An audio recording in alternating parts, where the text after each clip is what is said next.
Ano ba yan? Bakla! Para kang babae!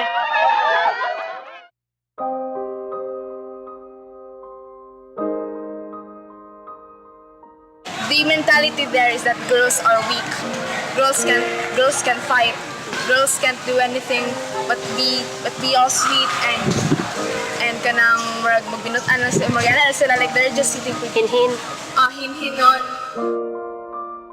Kung ingon man gani ko ginana kay isa nindot paminawon. Kay di porket babaye, weak na dayon. Babae kung maglakad, babae kung magsalita, at babae kung kumilos. Dahil ako isang babae, bakit ito naging insulto? Ginagamit ang mga pambabaeng katangian bilang panlait noon pa man. Ilang beses na bang nasabihan ng mga batang lalaki na huwag kang umiyak dahil babae lang umiiyak? Bakit hanggang ngayon ang pagkababae nagiging dahilan pa rin sa ating pagkabiktima ng panlalait? Pinamumukha ng lipunan na kapag ang isang lalaki ay hindi nakamit ang pamantayang itinutla sa kanya ng kanyang kasarian, itinuturing na siyang kabilang sa mga mabababang uri ng tao o mas kilalang babae. Ang kasabihang para kang babae ay nagiging insulto. Para sa atin, ang ating kababaihan ang nagsisilbing bumubuo sa atin at ito rin ang humahadlang sa atin. Pero tandaan natin na si Joan of Arc ay 18 taong gulang lamang at walang kasanayang pagmilitar nang pinamunuan niya ang hukbo ng Pranses sa pagkapanalo laban sa mga Ingles. Ngayon, siya ay tinuturing na isang bayani at kalaunay naging isang santo. At siya ay isang babae. Si Kapitana Nieves Fernandez ay isang guro na kilala bilang tanging Pinay na guerrilla leader. Inatasan niyang 110 katutubo na patayin ng 200 na Hapones gamit ang mga armas na gawa sa gas pipes. Sa lahat ng pinagdaanan niyang labanan, 1 beses lamang siyang nasugatan at siya ay isang babae.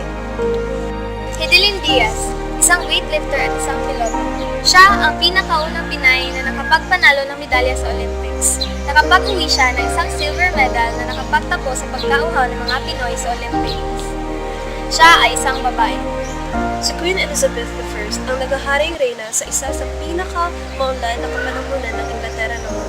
Mag-isa niyang pinamunuan ang kanyang bansa at buong puso niyang inalay ang kanyang sarili at pinakasalan ang Inglaterra. Kaya naman, binansagan siyang the Virgin Queen of England. Marami mang naging banta sa kanyang buhay at sa kanyang pamumuno, ngunit ni isa man nun walang umubra at isa siyang babae.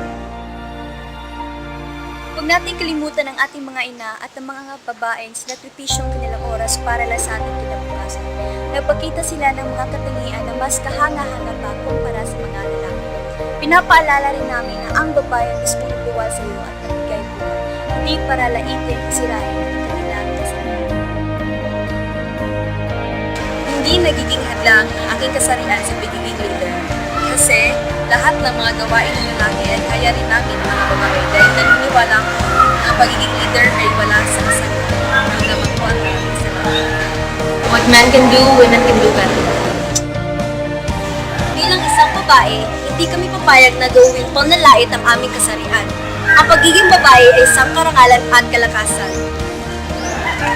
Para kaming babae kung kumilos, at ibig sabihin lang nito ay ginagawa namin ang mga bagay-bagay na kasing galing lamang ng mga lalaki.